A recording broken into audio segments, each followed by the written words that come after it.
Club of Thailand in Bangkok, and hello to people who are watching on one of our rare live streams on YouTube and Facebook. As you know, today we're here to talk about Rakhine State and the Rohingya plight, including the refugee camps in Bangladesh, and try and get some sense out of an extremely confusing, volatile situation on both sides of the Bangladesh and Myanmar borders. So I'll just run straight to introducing our panelists before we go into discussion. I'd just like to introduce on the screen, joining us from afar, is Yasmin Ullah, Executive Director of the Rohingya Maya Fuino Collaborative Network. And on my far right is Thomas Keane, Senior Consultant on Myanmar and Bangladesh for the International Crisis Group. And closest to me here is Cho San Lang, Director of Peace and Development Initiatives, Kinta Group, who incidentally runs a network of researchers in Rakhine State on the ground and is constantly getting updates on the situation there. Tom, by the way, has just returned, I think, from Bangladesh this morning, so I don't think we could get a fresher update on what people are thinking in Dhaka. And Yasmin, as some of you know well, is in constant touch with the Rohingya diaspora and the situation. So I think the fact people are here, you're interested, you're obviously aware of the situation, and on both sides we've seen the Arakan Army storm through parts of Rakhine State and now taken 9 out of 17 townships, I believe, as well as Paletwa township in neighbouring Chin State. There's fierce battles going on in, I have to say, what was one of my favourite beaches in the whole country, Napoli Beach, where the Arakan Army took the Pandway airport some days ago. One wonders why, and whether tourism, well, you can see that that's the final collapse, I'd say, of tourism in the state. Could we have the mobile phone off? Thank you. And further up north, as you probably know, there have been some shocking reports out of Butidong, which is very close, the closest main town to the Bangladesh border, and now the fight's on for Mongdor, not too far away, where we'll get some updates on that shortly, as well as clearly signs that the AA is moving in on An, which is a very strategic military centre for the SAC, the State Administration Council, the Myanmar military. So that's all sort of, you know, so active and volatile that it's changing daily, although one thing seems to be quite clear is the Arakan Army is not turning back and can only probably go further. And over the border in Bangladesh, Cox's Bazar, the refugee camps, just on 1 million Rohingya refugees are in those camps, and we're hearing, I was there myself in early May, and we're hearing increasing reports of growing crime, violence, human trafficking, drug trafficking, the rise of militant groups in the camps, as well as forced or coerced recruitment, conscription of Rohingya refugees for fighting with either the Myanmar military, believe it or not, or other groups across the border. So there's so many things going on that it does your head in. But I think our panellists today will help us make sense of the situation. So they're going to talk a bit, and we'll take questions from the floor and hopefully keep this very informal. I'm sorry we can't take questions from viewers on the web, but we'll try and do something like that in the future. So I think we'll start with Tom, fresh off the plane from Dakar. And Kuntum, we have some maps there that maybe we can show. Thank you. Over to you, Tom. Yeah, thanks, Quinn. I may be fresh off the plane. I'm not sure I'm very fresh myself. I flew out at 3 a.m, so if my head suddenly hits the table, don't be alarmed. Just catching some sleep. But But it was an interesting time to go to Dhaka because I think we're at a kind of watershed moment in Bangladesh-Myanmar relations. Mongdor is about to fall, as Gwen alluded to. We don't know exactly when, but it's probably going to happen in the coming weeks. You can see Mongdor, the township closest to the Bangladesh border. And then Arakan Army will have control over the entire Bangladesh-Myanmar border. The Myanmar military won't have a presence anywhere in northern Rakhine State. And the AA Arakan Army will also control all of the areas that the Rohingya fled from in 2016 and 2017. And Bangladesh only shares a land border with two countries, India and Myanmar. So that makes the Arakan Army an important partner for Dhaka. But for the time being, the relationship is really limited. Dhaka has a policy of not engaging non-state armed groups, there's essentially no contact between the Arakan Army and the civilian side of the government in Dhaka. Instead, it's the security forces, the Bangladesh security forces, particularly the intelligence wings, that are in charge of maintaining the relationship with Arakan Army. And recently, that relationship has gotten very strained since March, really, since the Arakan Army started to push into northern Rakhine State. There's quite a few reasons why this has happened, but both sides, I think, have done things that probably weren't very helpful. So a lot of my conversations in Dhaka focused on how to get the relationship back on track and also how to broaden the scope. You know, when Arakan Army is such an important partner, you can't really just delegate relationship management to the intelligence services. There needs to be a broader relationship between Bangladesh, different institutions in Bangladesh and the Arakan Army. So the fall of Mongdor, which should hopefully mark the end of the conflict in northern Rakhine at least, it's a great opportunity for a reset. Bangladesh doesn't have a lot of experience dealing with ethnic armed groups or non-state armed groups on its border, certainly not like Thailand or China, and there is a reluctance to expand engagement with the Arakan Army. There's concern about the impact it would have on relations with Naypyidaw and so on. But it needs to find its own way forward. And as I said, it's really important that the relationship the scope of it is broadened and other actors are brought in besides the security forces. But right now, it's all about getting it back on track and getting past the antagonism on both sides. Because neither Bangladesh or the Arakan Army can afford to have an antagonistic relationship with each other. One of the contentious issues, the issues that has contributed to the poor relationship in the last few months is the forced recruitment in the refugee camps. So probably somewhere in the vicinity of 2,000 Rohingya refugees have been recruited by armed groups, primarily RSO, Rohingya Solidarity Organisation. This is just in the past few months. Actually, most of the recruitment was in May alone. And most of those have been forced recruits. The estimates are around 80 or 85% were forced recruits. Some have later been transferred to the Myanmar military, as Gwen said, to help defend Mongdor from the Arakan Army. And the Bangladesh security forces haven't done enough to stop the recruitment. And during May, when it was at its peak, it really caused a wave of panic in the camps. Many young men fled from the camps and were hiding in the communities around the edge of the refugee camps. And it got so bad that many refugees, including many women, were gathering at night with sticks to attack RSO members who were trying to forcibly recruit refugees. Thankfully, the recruitment has slowed down, so it's stopped almost to nothing in the last week or so. It's not clear why. It might have been pressure on the Bangladesh government, it might have been the pushback from the refugees, it could have even been partly the weather because there's been really bad landslides in the camps.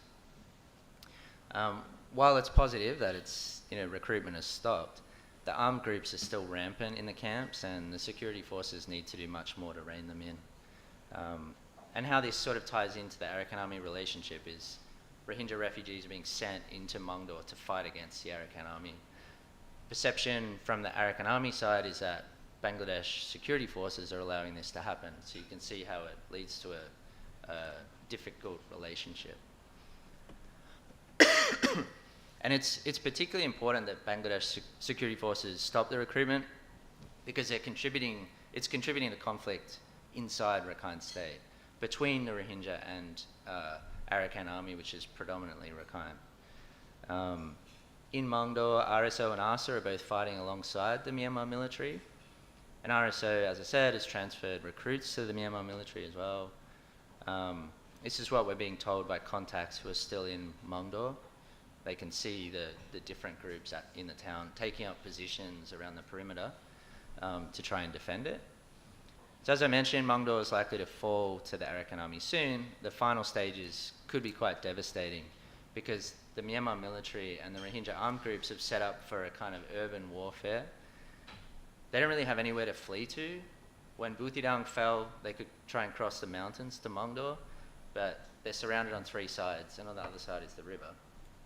So unless they have boats to take them out of town, they're going to try and defend the town in a way that we haven't seen in other urban settings in Rakhine State.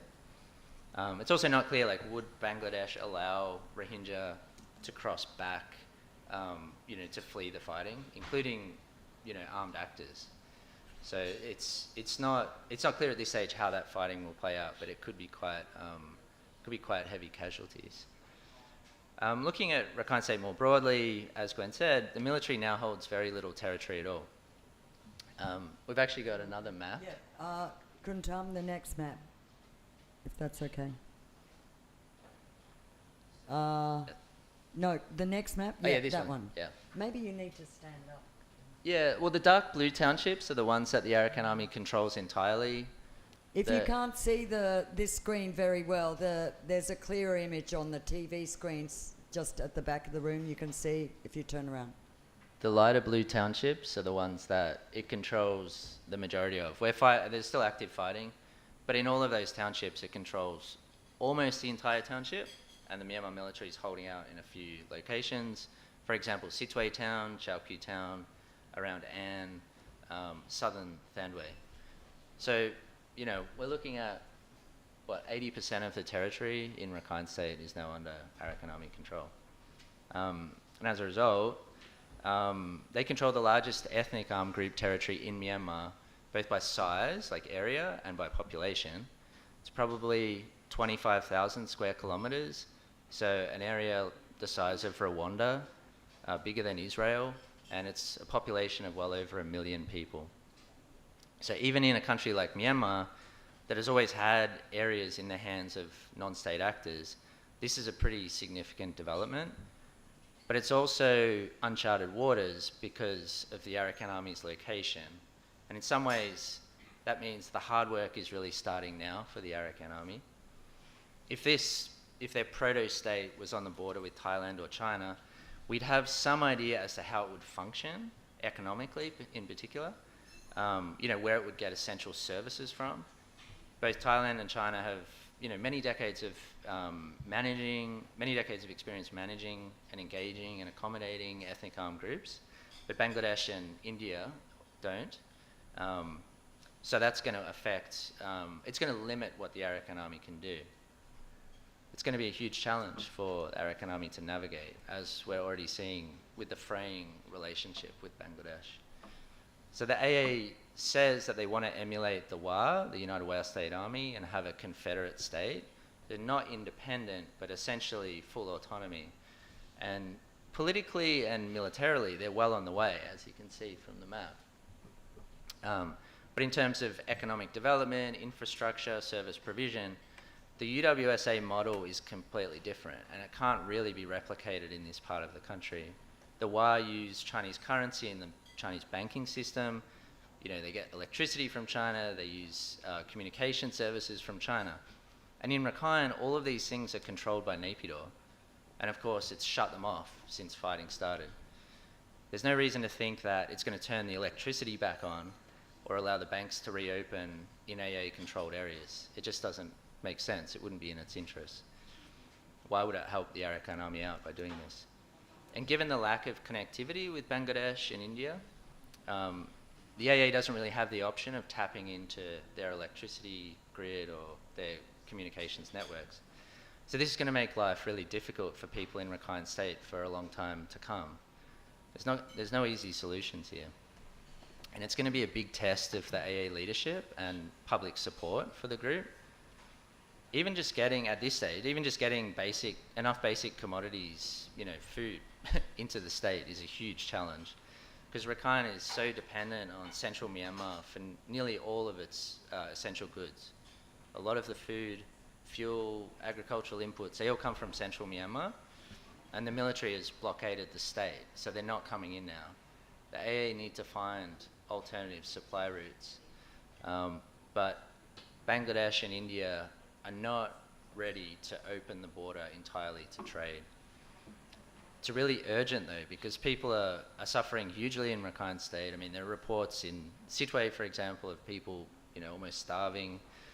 The most straightforward way to improve the situation would be to reach an agreement with Bangladesh to create an informal humanitarian corridor across the border. And even more important would be allowing informal trade from Bangladesh into Rakhine State. Just getting the prices down to a normal level, like food prices down, and ensuring that there are enough commodities available in the market would have a huge positive impact. It's also in Bangladesh's interest to stabilize the situation in northern Rakhine because it doesn't want more Rohingya to cross into Bangladesh. But and the Rohingya in northern Rakhine State, at least the ones I've spoken to, they don't want to leave. They don't want to go to Bangladesh. They know the situation in the camps isn't good. The security in particular is not good. And they're also worried about if they leave, will they lose their land? Will they be able to come back? So they don't want to leave, but if they don't have food, I mean, of course, they're going to cross informally. So it's in Bangladesh's interest to facilitate the supply of basic goods into northern Rakhine. Already thousands of Rohingya have crossed the border informally over the past 6 months. And just one more point to touch on, I'm sure we're going to discuss this in more detail, but communal relations between the Rakhine and Rohingya. So the Arakan Army has done some serious damage over the past few months in how it's perceived by many Rohingya, and it's going to have to make a concerted effort to repair the relationship. Because one of the reasons is because the way Bangladesh sees its relationship with the Arakan Army, the Arakan Army having good relations with the Rohingya defines the Bangladesh-Arakan Army relationship as well. If the Arakan Army doesn't have good relations with the Rohingya, it can't have good relations with Dhaka. The best place to start, though, is inside Rakhine itself. But the Arakan Army should also restart its engagement with Rohingya in the camps, which was something that was happening earlier, before the fighting started. And it should also drop some of the inflammatory rhetoric that we've seen. Tweets referring to the Rohingya as Bengalis, for example. Whatever the intention, they've done a huge amount of harm. And I sense that AA is already starting to revert back to more neutral language in its recent statements, and there's a recognition, I think, that wasn't the right approach. But it says that it wants to govern for all people in Rakhine and treat people equally, including the Rohingya. So it needs to demonstrate that across Rakhine State through its actions. And that includes, in particular, Butidang and Mongdo, where the fighting has been recently. So I might wrap up there. That's covered a fair bit, and yeah. You have indeed, thanks. I just want to pick up on one thing, which was I found when I was in the camps also, there was really also some feeling that a lot of Rohingya refugees are being kind of deceived, like offered, if you join, you'll get paid and you might get citizenship and you'll be a big man, you'll have a gun. And some of the photos we're seeing on social media certainly show Rohingya soldiers in the back of troop trucks, looking pretty happy, it has to be said, some of them. I mean, obviously, it's just appalling the way they're being sent in at the front line. But is there... So I got the sense that it's not all... And as you said, this marked slowdown is interesting. But Yeah. And I'm sure Yasmin and Jocelyn might have some thoughts on that. But what's your... Did you hear that in the...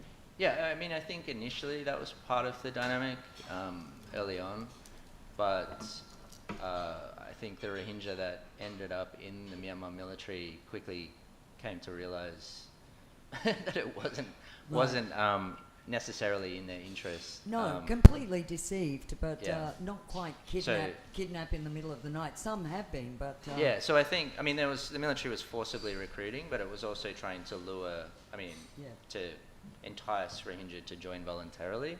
And in some areas that happened, in Buthidaung in particular, and that contributed to some of the things that that happened in Buthidaung, the destruction, the arson and so on.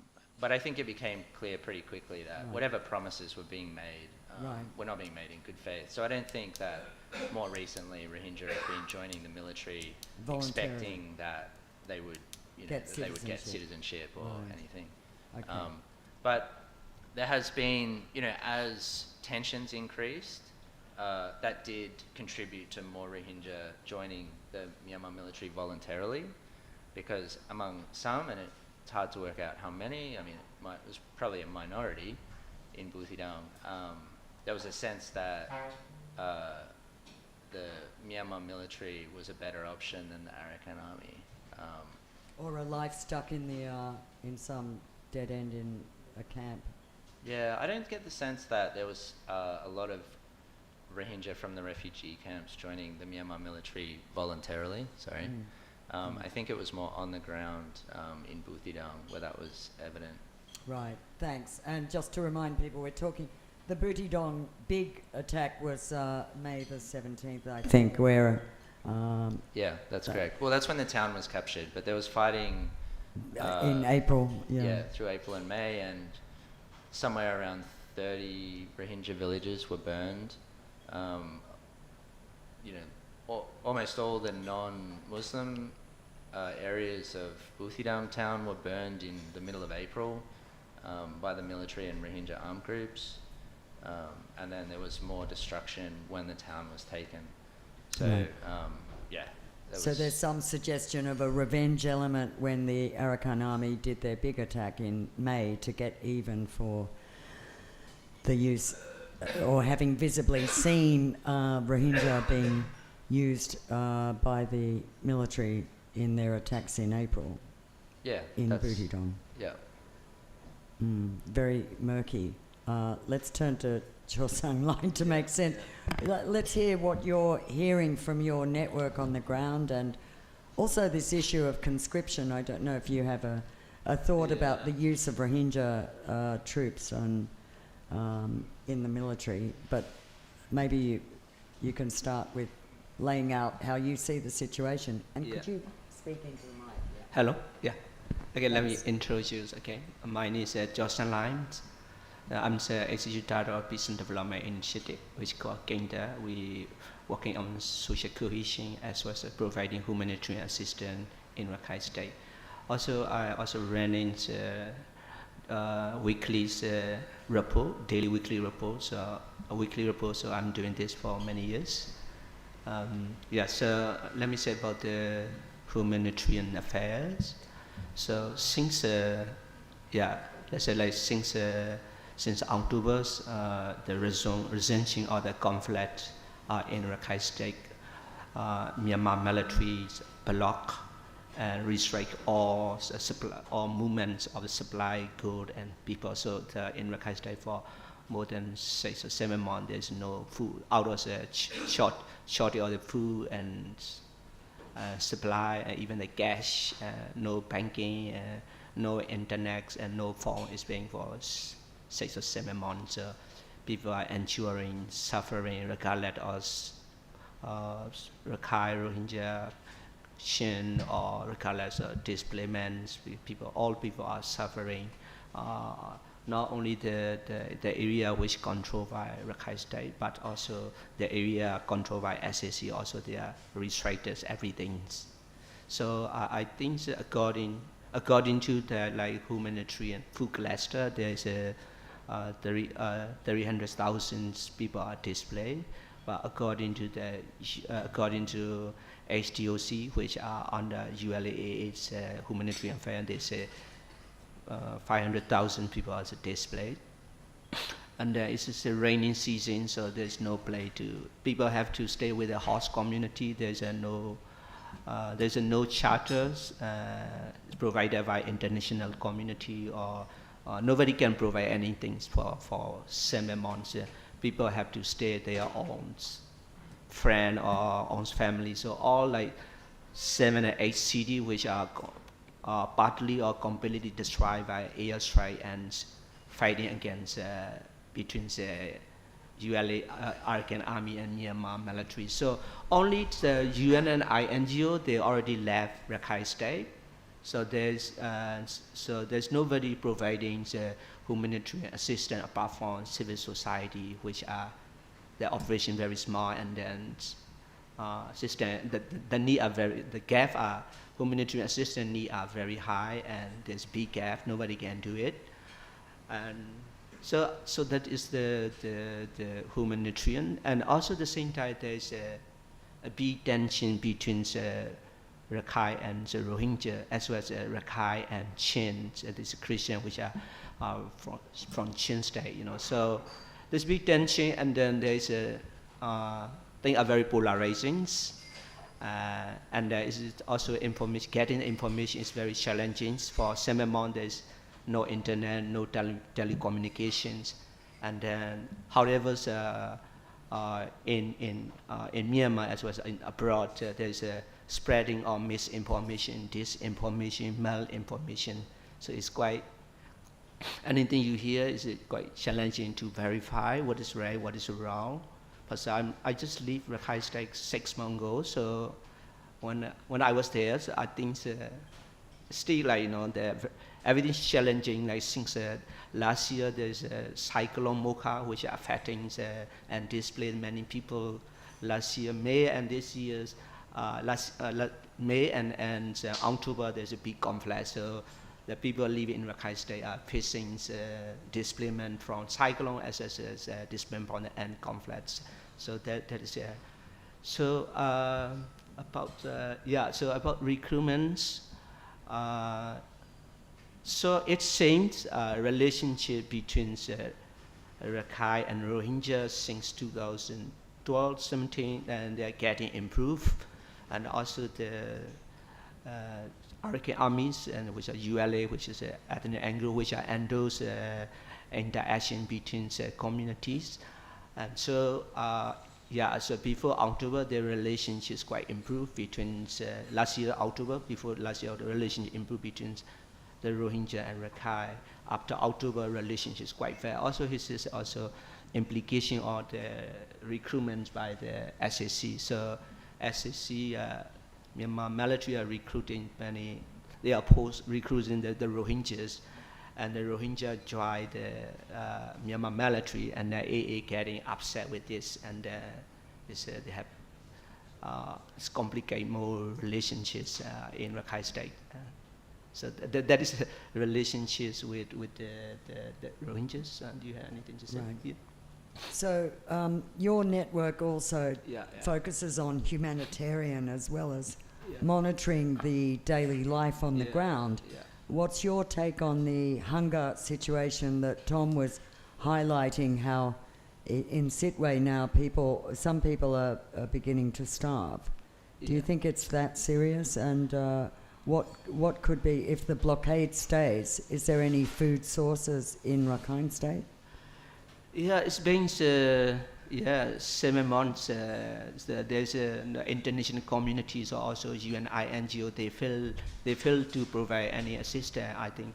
Well, they've been prevented in some cases. They are restricted, and then I believe they fail to provide the humanitarian assistance, also charter. I believe that people in Rakhine State which are deserve.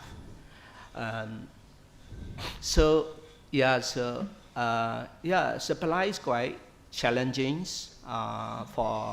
For example, to get one bottle of petrol is very challenging. It's 30,000 or 40,000. For normally it's like before the coup there's 700. After the coup, maybe in Rakhine State it's like 5,000. Oh, sorry, 5,000 what? 5,000 jet. Oh, chat, Yeah. which would be about $1. Yeah, $1 something. $1.20 or something. $1. Now it's at 30,000, or sometimes you can find any petrol.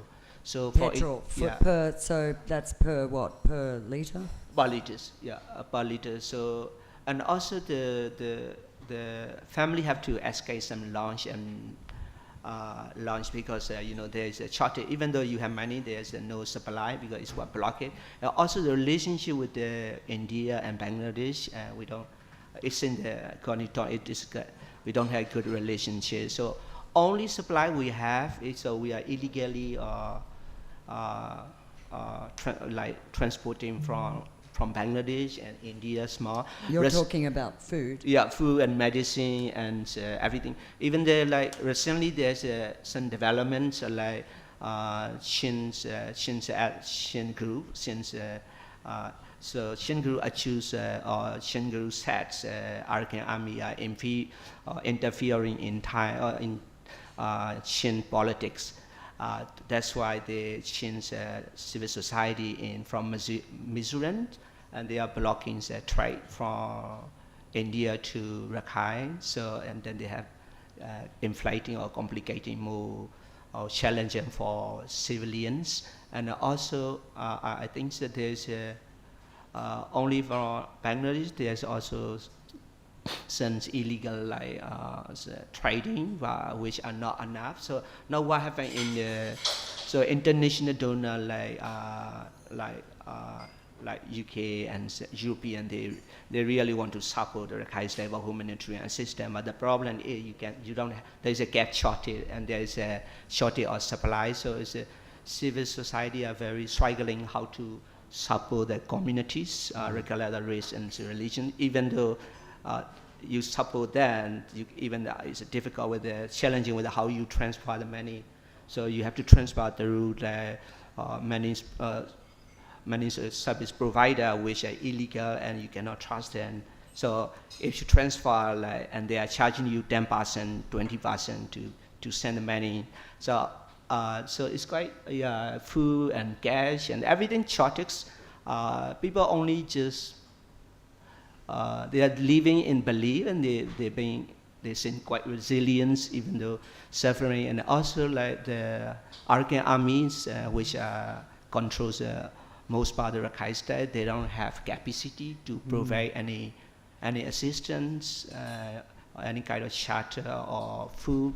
So all family, even I have family who are part of my family who went to their child, they decided to stay in the under ULA control area. But some of my family decided to live in Rangoon, which is a capital. So it's a lot.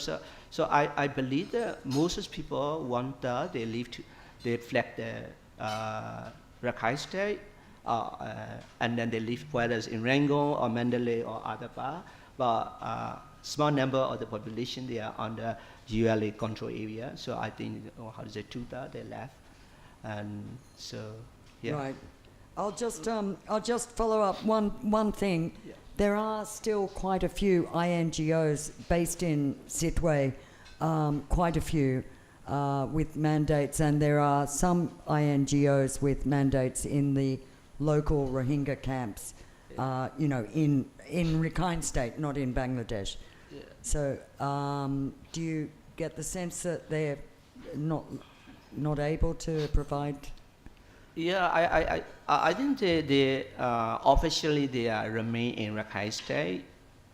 Let's say the UNHCR, which remain in Sittwe, or maybe some medical group, they remain in northern Rakhine State. I think the main thing is you cannot do anything. You can present physically, but to deliver any assistance, you have to travel authorization from SAC. SAC generally they won't allow you to operate your activity. So what's UNI and you doing? And they are fighting for local like humanitarian responder or their religion-based organization or to deliver some assistance. So I think not about the international, they don't want to, but the problem they're being very restricted. Even they have office, but they can't do anything like for any organization, even the WFP, they can't do anything. So you will see there is a pool like warehouse attack, arson attack in Mount Dor. Also a little bit, I think I'm not attacking the international agency, but I think there's some kind of regulation or a lot of administration. So sometimes quite challenging to deliver assistance, even though you have a stock in your warehouse, because some procedures is very complicated, and so that's why like also during the cyclone time, like there's a lot of supply in Sittwe or in the warehouses, and events for since May last year until now there is challenging how to deliver assistance even though there is a supply, you know. Right. Thank you very much. Now I think we'll turn to Yasmin Ullah. If you're with us, Yasmin. Oh, there. Hi. So perhaps your outlook on some of you've listened to the other speakers, so I'm sure you have some thoughts on all that as well. Yes, thank you so much, Gwen, and thank you for your kind invitation for me to be part of this panel. I might come off as a bit of a contrarian to the two remarks, wonderful remarks from a wonderful panelist, but from a perspective of a person from the community that is currently undergoing, process of genocide, I need to highlight certain things. And building on what Thomas has said, I think that it's important to highlight that these are not Rohingya armed groups. That is a misrepresentation of a lot of ways that Rohingya community operates, which is that we are quite fragmented by ways of violations and various different levels of systemic oppression, and that resulted in people being in exile and displacement over and over and over again. Now, the Rohingya insurgent groups that have been violating the Rakhine people or various other groups have not only violated other groups, but also violated the Rohingya ourselves. And these, unfortunately, were not something that the international community or groups that are monitoring the situation have taken heed of our warning. There were many occasions that we've warned the international community about the collusion or potential collusion of groups like ARSA and various others with the junta, because the Rohingya villagers in Butidong and various others, but especially in Butidong years ago, were facing issues and surveillance by the junta because of the presence of ARSA, and there seems to be a lot of movement that is coordinated. There were cases of rape, kidnapping, killings in the camps and in Arakan that were that had been ongoing since 2017. So it bears repeating. And unfortunately, I have to say this oftentimes, that these groups are misrepresenting Rohingya, and they're if they're called anything, they should probably be called an insurgent group. And the issue is that if they're not representing Rohingya, or if the international community or those who are in this room currently are using the term armed groups, it is equating the kind of representation that they have to other ethnic armed groups, which is not the case. Because have we had some sort of survey or referendum or any kind of questioning to every single Rohingya that exists inside the country or outside, in the camps or elsewhere? No. And so these groups are actually not representative of Rohingya. And so to actually use the Rohingya as human shield or punish us in any way, shape, or form for a very few, for bad actors, it is disproportionate, to say the least. And so oppression or violations of Rohingya will continue to be an issue that makes sustainable peace impossible for Myanmar. And here's why. Any military groups that do not have a built-in system of accountability, there's no guarantee that their practice or their operation will not repeat that of the military junta. And this is, one case study. The military junta at one point were praised by, the rest of Burma, Myanmar, maybe not the ethnic groups, but at one point they were hailed heroes. And because of this lack of accountability and developments of impunity after years of this accountability being missing, or the enabling from various other actors across the region, we are seeing them brutally violating various different groups across the country for the political gain or for profits. And so I think it is important that we make that distinction and ensure that we don't fail groups of people like the women in the Rohingya community who have been raped and kidnapped in order to help this recruitment. And so when we're talking about all of these different levels of collusion or various different groups joining the military, leaving the military, fighting Arakan Army, we're leaving out a very, very clear population that did not want any of this to happen. Before I go on to talk about other aspects of this, I think it's important that I highlight a few things. There are currently 35 villages that have been burnt down in retaliation, supposedly, by the Arakan Army because certain groups of Rohingya have gone to burn down villages of Rakhine people. Now, that alone has actually displaced about 200,000 people on the ground, with very, very little communications to the outside. And there has been reports of people being caught in the middle when they are found to have phones or to be able to communicate with the outside world. They're threatened by the Arakan Army, and confiscations of phones also happen. These are not just something that happens out of the blue. It proves a pattern of violations that have been taking place.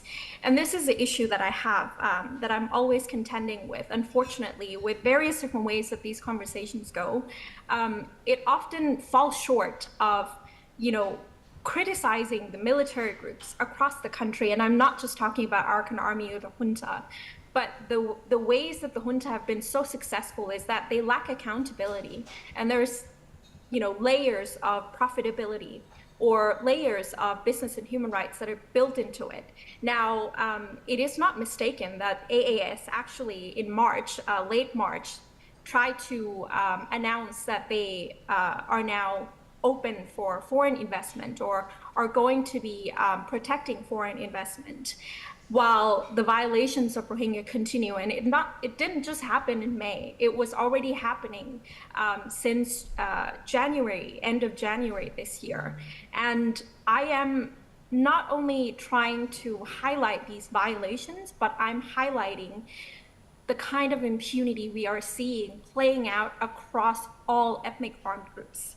And this may seem so counterintuitive or very, very contentious in these discussions, but it's important to actually highlight because we're talking about ideologies here.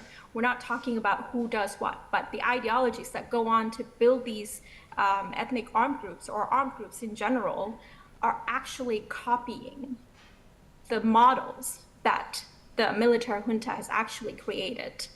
And so this issue of impunity will not end unless we have armed groups that actually subscribe to international humanitarian or human rights law. And this, the lack of accountability, I have not seen one single armed groups that have actually been able to showcase the kind of work that they have put into in actually not only punishing the people who violate, human rights, but also the prevention part. And so this is the worries that the Rohingya have, and those of us who are actually currently trying to push towards, accountability mechanism or transitional justice. The issue is the Rohingya are actually excluded from all these conversations that are being had by the NUG or the NUCC. And one example will actually help you understand what the situation is like. There is not a single Rohingya organization in the NUCC except for one, and they were not admitted on the merit that they're Rohingya, but they were admitted on the merit that they were a women's organization. So we see this is not going to be a viable solution for ways forward. Say that the Arakan Army completely taken over the control of Arakan. It is not going to showcase that they're going to be able to build sustainable peace. And Thomas already highlighted that there are a lot of resources and various different infrastructures that are also still in question on how we are going to operate. The issue is there is no real social cohesion that is being built. The militant groups are currently just thinking about how to win, and other groups are completely sidelined. And I'm talking about groups that are, say, women's groups, or any other groups that are trying to create some level of understanding between between ethnic groups. And so there is no real acceptance of Rohingya on the ground, belonging not only to Arakan but also to Burma, Myanmar. And this is going to be a sand in this perfect plan that some people supposedly have. And it will actually knock a lot of things over, because this has been ongoing for years and years on end.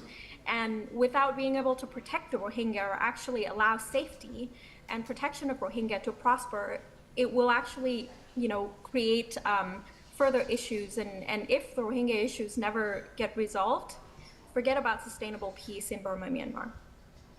Right. Thanks, Yasmin. And in terms of the on-the-ground situation and your thoughts on some of this debate about the recruitment of, well, clearly we have seen a lot of videos, and there is strong evidence that Rohingya are being used by the SAC in some of these attacks in northern Rakhine. Are they mainly conscripted? Are they voluntary? Are they being deceived? Have you heard from your own networks that some are offered citizenship, sign up, either get killed, injured, or stay in the army in the hope that they will get the citizenship? Are they paid? What's your sense? So I think I need to paint a picture first of a group of people who have been living through extreme poverty for decades at this point, both in the camps, and in the camps has only been 7 years this year, but in Arakan it's been decades. The issue is the camp situation has deteriorated so much that people had decided to start leaving. And these are, information that we found on the ground when we visited Malaysia and Indonesia. And this was very clear that the issues of extrajudicial killing and security issues inside the camps have made people so feeling so insecure that they would be able to, have any prospect of any improvement at all. Now, in situations like this, sociologists have already sort of researched and basically come to a conclusion that the problematic population or demographic of people who are most likely to commit crimes are actually young men living through poverty. Now, the Rohingya young men are the ones that are actually being forcefully conscripted. Certain ones are actually voluntarily doing it. I don't understand why, but there are many. About 5,000 Rohingya so far have actually been forcefully conscripted from both sides, from the Arakan Army and from the military junta. And certain groups of Rohingya who were, conscripted, their bodies were returned to the Rohingya community by the junta, because they were forced to actually become human shield and fight at the front line. That promise of citizenship were actually made by the junta, but I don't understand beyond this what was said and what was done. But as I have said, there's no promise from any groups that is actually going to help, or there's no guarantee from any of these groups that are, the player in this sort of violence that guarantees the safety of Rohingya or the return or the sustainable peace for Rohingya. But in situations as dire as ours, there are not a lot of choices. And these young men have been, having pent up energy that they're dealing with. They're not allowed to go to school. They're not allowed to do anything. Certain, groups of Rohingya inside the country or in the camps are actually not allowed to have any prospect of life at all. And so when people are dealing with these shortages and these repression, they're going to take it out somewhere else, somewhere that they think, would actually help the community, or somewhere that they think, would actually move them up in terms of social mobility. So it is unfortunate that some groups decide to fight with the junta, because that's just absurd. But unfortunately, some groups have been primed from the very beginning to collude with them. And unfortunately, the death of many Rohingya who have had to fight on the front lines are not just the ones that are actually voluntarily conscripting themselves into the junta. Do you think the offer of citizenship, it's understandable that some of them crave that so much, they're deluded and agree, and how much do they, I mean, that clearly would suggest a very, very strong desire for... I think deep down, all of the Rohingya understand that the citizenship alone will not help us being able to return to return home or have any prospect of living life safely in the country. But I think that that seems promising enough for them to think that perhaps they will be able to be better off than other groups of people in our community. The issue, though, we also have to understand that there have been 3 lost generations of Rohingya who are not allowed to go to school, and they have not had any opportunities to actually educate themselves. And you have to understand that this is a group of people that have high illiteracy rate. So the ways that our community actually spread information is through WhatsApps, for example. And it's not through typing, it's actually through voice messages. Because people actually cannot type, they don't know how to read and write.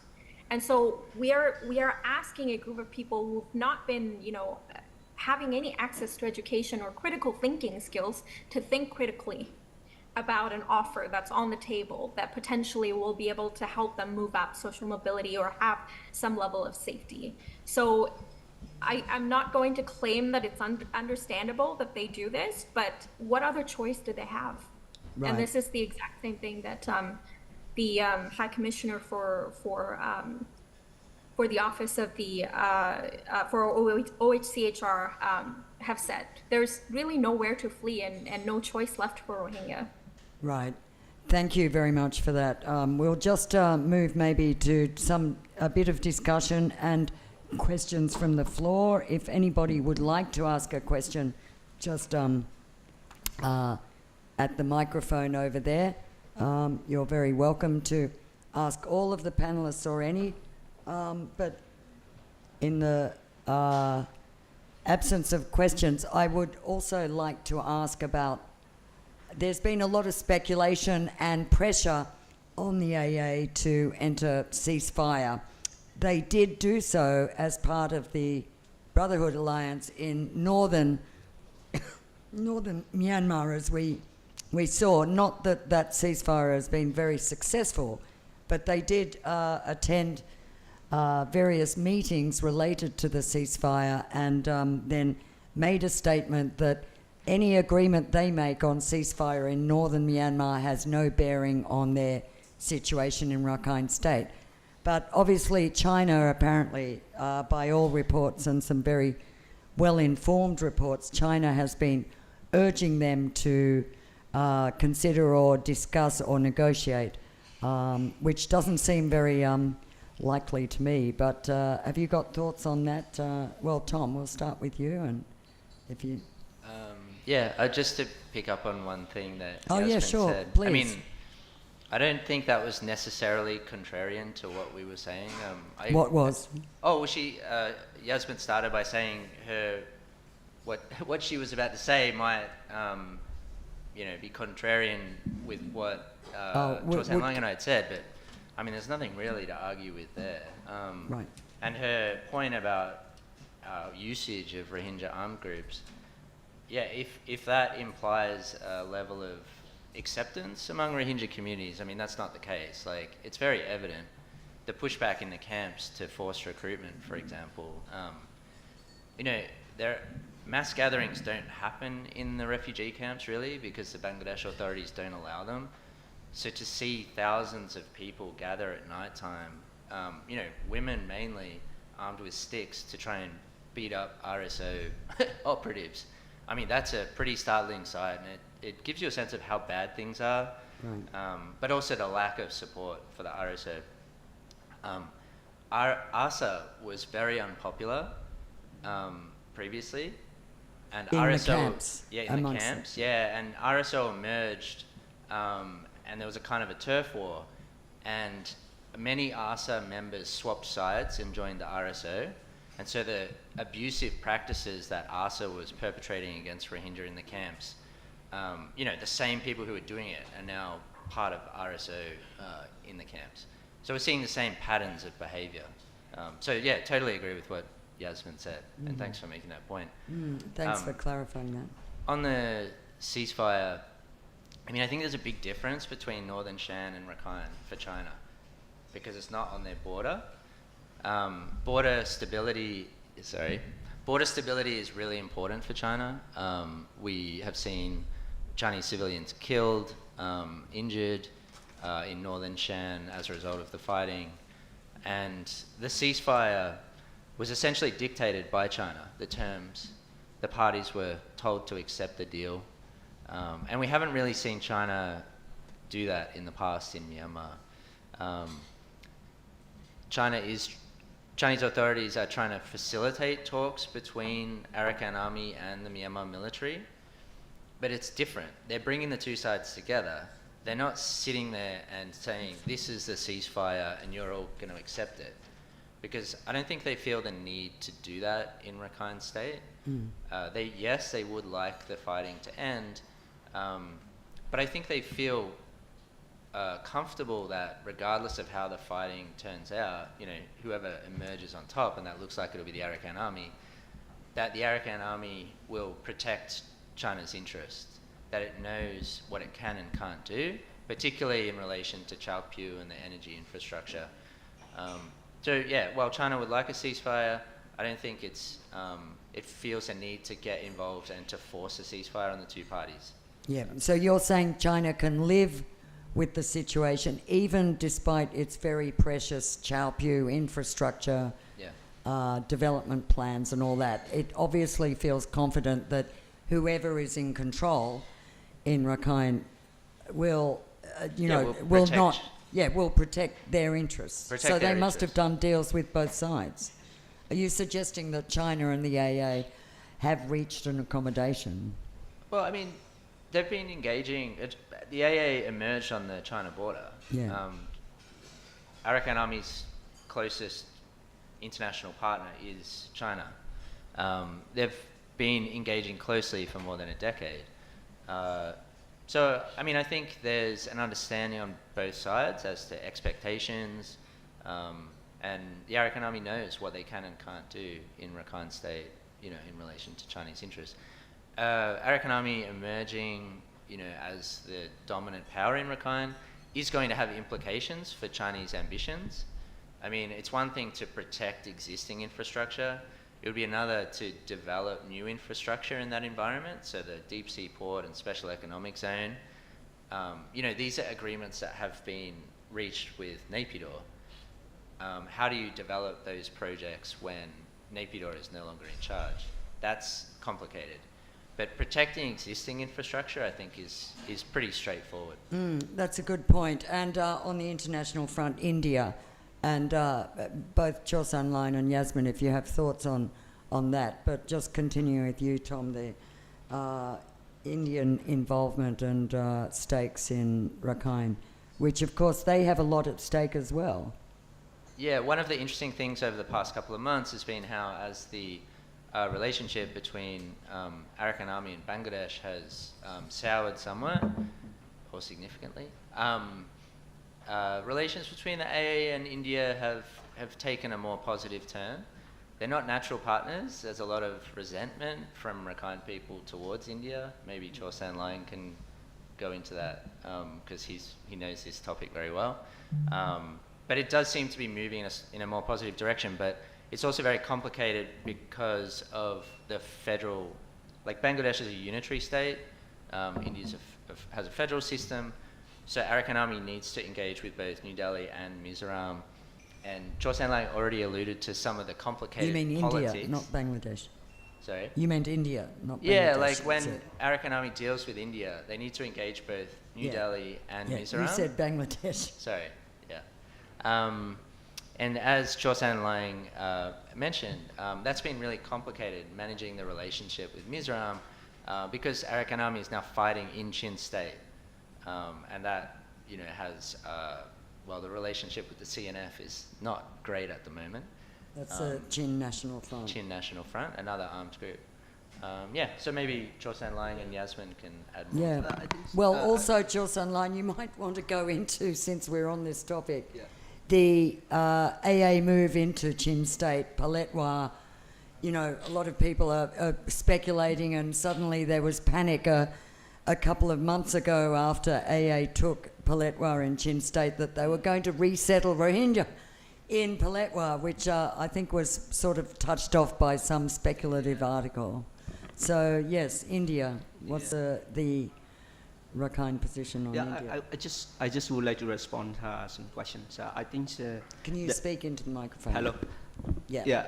So, situation in Rakhine State very complicated. Also, in the Rohingyas, it is very complicated. So, as much as I know, a lot of the Rohingyas from Buddhist AA in northern Rakhine State, Mount Dor, currently they are moving to Sittwe, and the SAC helping them to come to Sittwe, and they are extortion.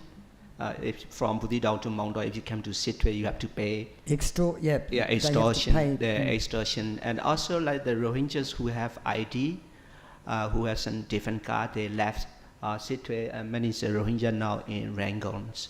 Even my colleagues, I have some Rohingya colleagues who left from the Buddhist AA now in Sittwe. They are waiting for ID, and because they want to leave Sittwe.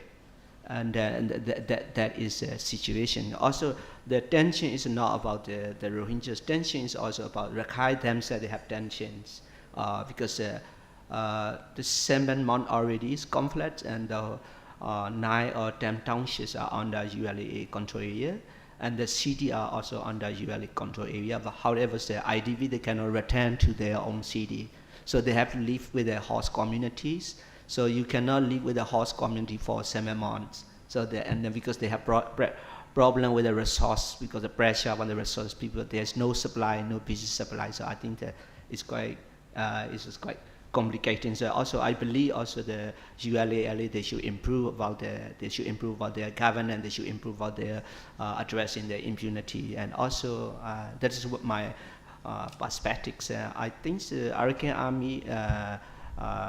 Arakan Army or ULA, United League of Arakan, they only want to control, their intentions want to control northern Rakhine State, and suddenly they realize Myanmar military is not strong, so they are taking over one township to another. Now it's coming to cross the southern Rakhine State, and so even the Tendwe and Ngapali, which is southern Rakhine State, which has like very, how do you say, popular beaches. And then now the Arakan Army try to control the southern Rakhine State and expectedly. So with related with the Chinas, I think I'm not sure it's like our borders country like India or Bangladesh or even the Chinas. I think they are, how do you say, they are betting for a winning horse. Yes. And they, how do you say, they are not. They want to back the winning horse. Winning horse. I think that is problem not based on the human right or humanitarian principle like this. So anything so like it doesn't matter how many Rohingyas or how many Rakhine people are displaced. For 7 months they've been suffering. All people are suffering. I think the Rohingya most suffer because they can move one place or another if you don't have ID. But equally the Rakhine also having the suffering, and I haven't seen any humanitarian assistance, or I haven't seen any protections, the mechanism on the ground. I think that is the challenge. Even my moms under ULA control area, I cannot communicate with my mom for 7 months. So for example, so things are a little bit complicated, and also I think I don't know about relationship AA and Bangladesh and India, but I just from civil society perspectives, I think the only supply you are getting now is from India or Bangladesh, and now in Bangladesh, in India, the civil society from the Indians, the Chin civil society from India, they block all like supply to Rakhine because they say AA is allied with the Chin Brotherhood. And also the group who are blocking AA, they are allied with the Chin Brotherhood.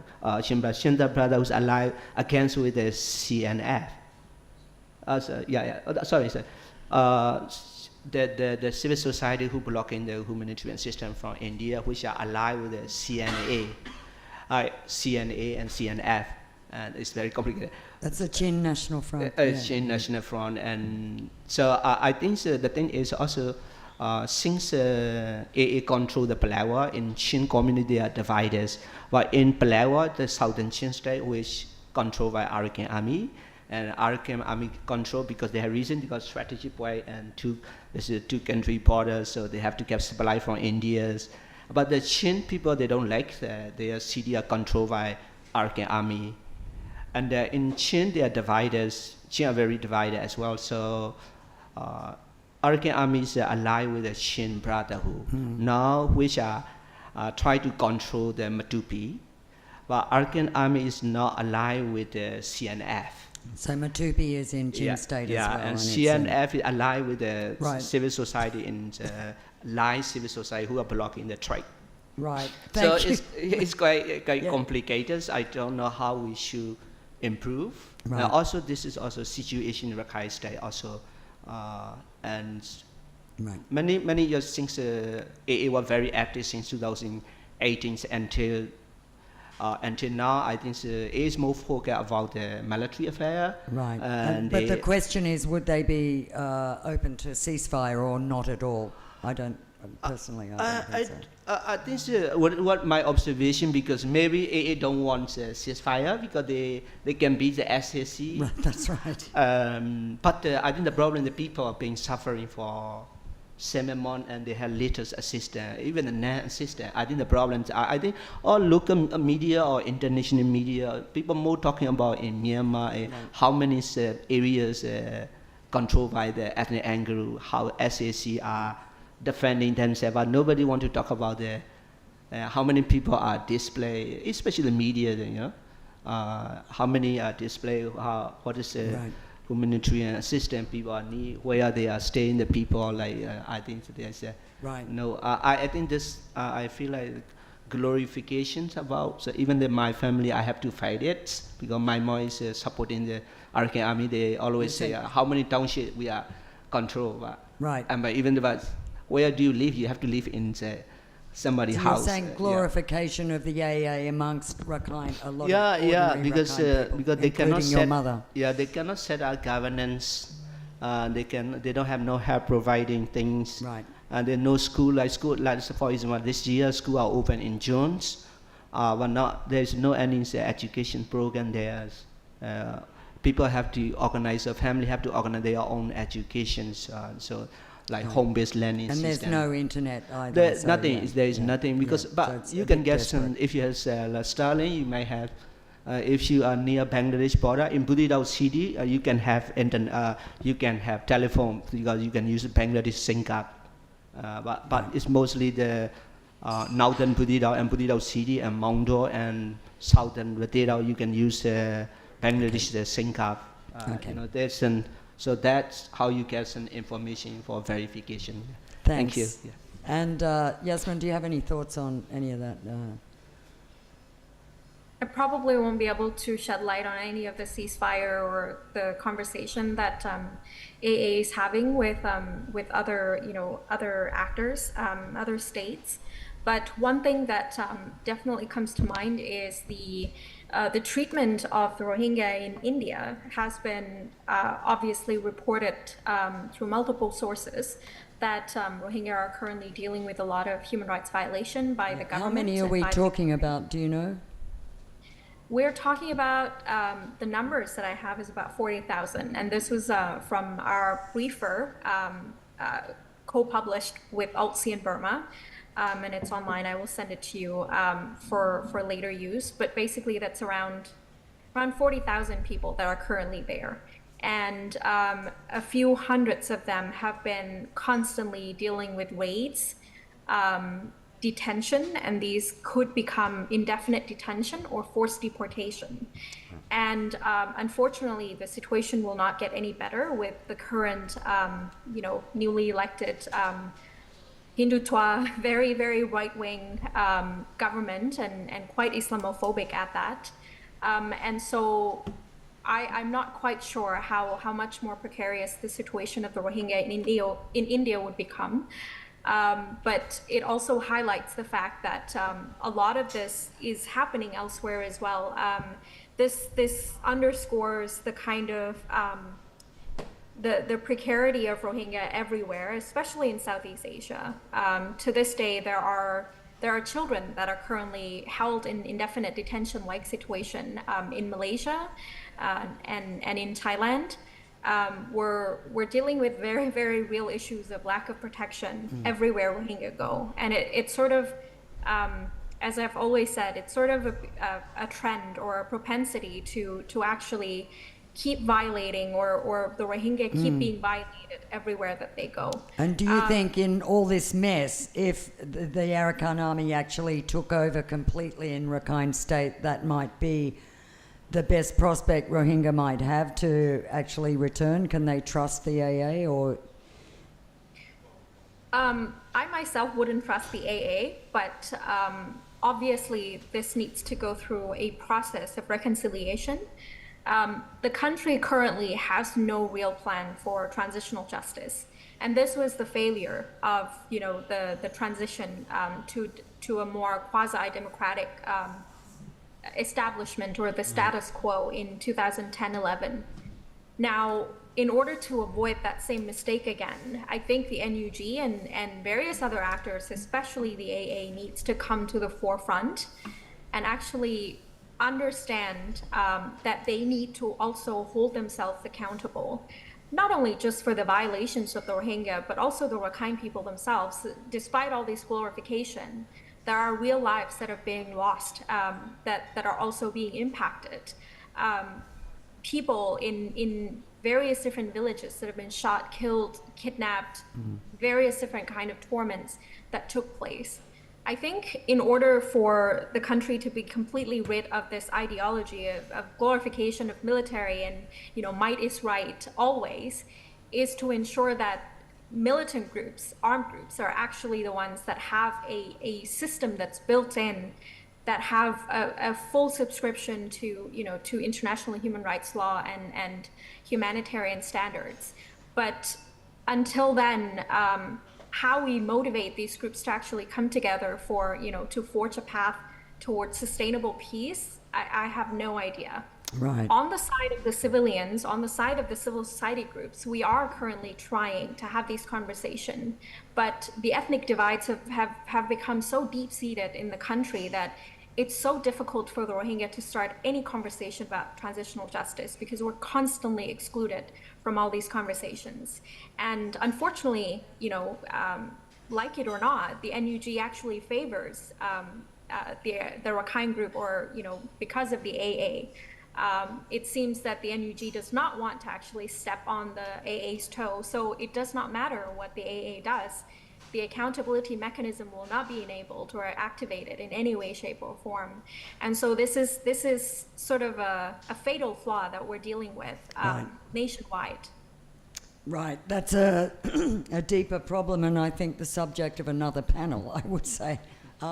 So with that, unless, if we have one question, please identify yourself. Yes, thank you. Sam Wright, club member. There's a contradiction I would like some clarification over, if you could. The Chinese vie with the Russians for providing most of the ammunition given to the junta. Therefore, when the AAs are being killed, it's a 50-50 chance that they're being killed by Chinese weapons, armaments, bullets. And yet, the impression I get is that the Arakan Army sees the Chinese as somehow allied or friendly, or they're protecting their interests. Do they not experience a contradiction? Is there not, how do they rationalize the fact that they're being killed by Chinese bullets and they're supporting Chinese interests? Okay, I think any of you could answer that. Tom, Sure. You've got to ask where the AA get its own ammunition and guns. Yeah, I think actually I don't know what's Arakan Army is allied with Chinese purpose, or I think, but what's I'm ethnically Rakhine, so what I see with the Arakan Army, because they don't like Myanmar military, so they want to topple, or they want to make sure Myanmar military go back to Naypyidaw. I think that is their intentions. And then so I think, so what is their ideology?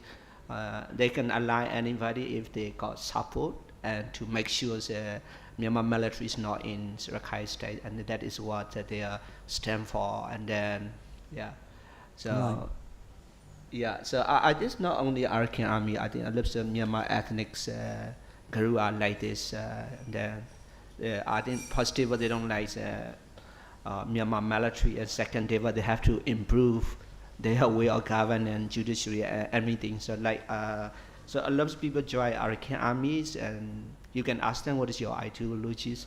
As much as I observing, they will say we don't like Myanmar militaries. That's why we have to fight about Myanmar military. So it's more about like this. Right. And then Thanks. so I don't know where they get wealth from, but according to AA general, is they are receiving some wealth from cocaine and work, and that is what they said. Which is from China, really. Yeah, it's So, China. yeah. I'm sure, I think Tom's done a bit of investigation on all this, Tom. Why don't you? No, I wouldn't say that. But yeah, I mean, as Cho San Lang said, most of the Arakan Army weapons come from armed groups along the Chinese border. The Wa have factories to produce small light arms with components that come from China. So it's a reflection of how China hedges its bets. I suppose that's like the nice way. You could say they play both sides. But I think probably their assessment is that while the Arakan Army is going to be dominant in Rakhine State, the Myanmar military is going to remain in Naypyidaw, so they need to have relations with both sides. And I think that's another reason why they don't want to get too involved in the ceasefire discussions. They don't want to be forced to take a side. I mean, they don't China. want to. China. I don't think they want to be perceived as taking a side. But on the weapons specifically, I mean, I think the light arms and bullets and so on that the military use are not really coming from China. The larger hardware would come from China and Russia, but the Myanmar military produces these things itself in its own factories. And one of the Arakan Army strategies is to build up resistance groups in Magway region. Which so is central Myanmar. Central Myanmar, where a lot of those military factories are located.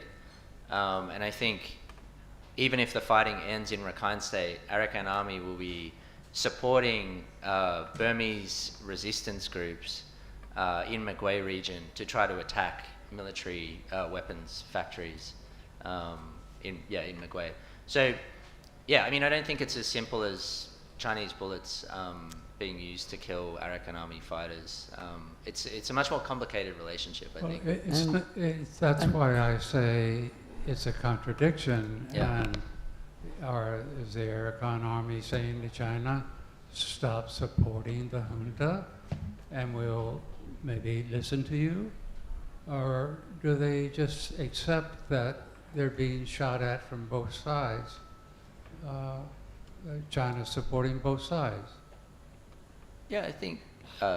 Well, he just said they're hedging their bets on both sides. I think the Arakan Army understands the Chinese perspective that they feel they need to work with both sides.